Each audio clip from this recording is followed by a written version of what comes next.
Good day, sir. We are the Group 1 and we are going to elaborate the 6 education-related concepts in changing education paradigms. Concept number 1, economic. Countries are trying to figure out how to prepare children for work when they simply don't know what work will look like in the future. So it means on how children or individuals, organizations, and societies employ time, money, and effort. Also of how society organizes and uses scarce resources to produce various types of knowledge and skills through formal schooling, and how these types of knowledge and skills are distributed to various groups in society. Concept number 2. The education system is rooted in an industrial paradigm.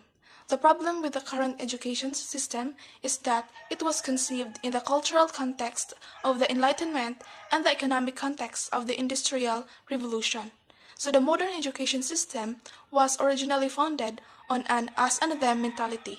The system thus divides people into smart people or academics and non-smart people or non-academics. The third concept of education related is the cultural. Culture or cultural is the large presence in any society. It influences our ethics and morals, the way that we interact with others, and even the way that we think. The power of culture has on our behavior is undeniable. So the group of people who have common interest, value, moral attitude they have.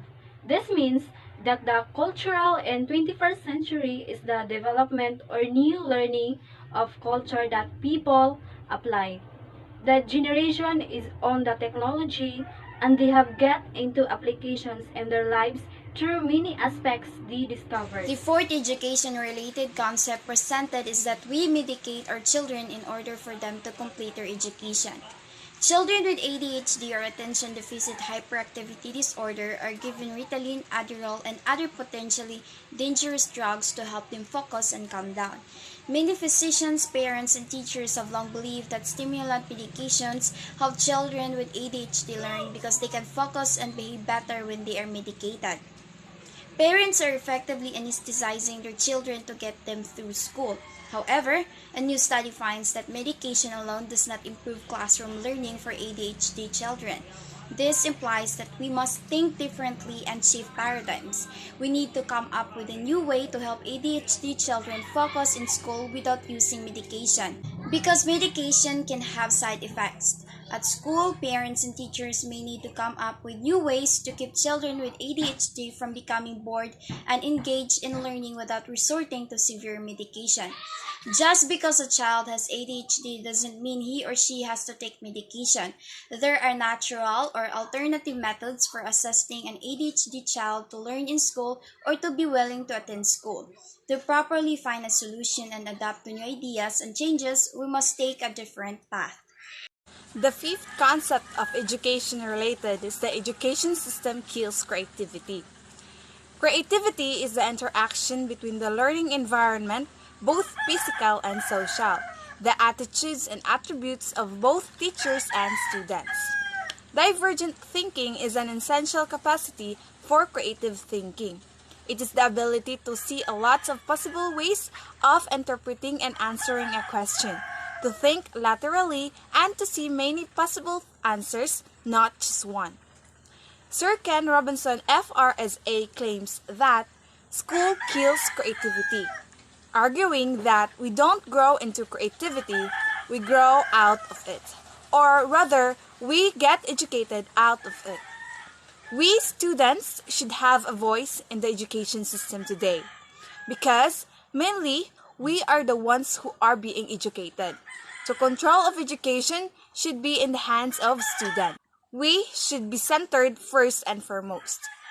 If we students encouraged to be creative and supported by the parents, teachers, and society, then we can be more creative and productive. According to Robinson, creativity is as important as literacy and we should afford it the same status. And the last education-related concept that we're able to identify from the video is misconception.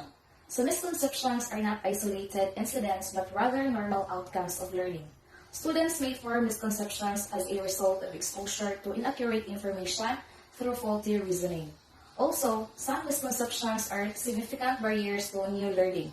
These resemble intuitive theories that can lead students to misinterpret or reject new information. Deep misconceptions are difficult to change or correct.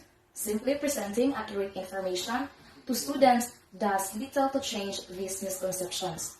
So we should think different about human capacity. We should destroy this old misconception of academic, non-academic, abstract, theoretical, vocational, and see it for what it is, but a myth. Then, recognize the most great learning take place in groups, which collaboration is the stuff of growth, rather than individualizing people, which separates them from their natural learning environments, and change the habitual ways of thinking of those within the education system and the habitats which they occupy. Studies have shown that misconceptions have a huge impact on students' learning performance.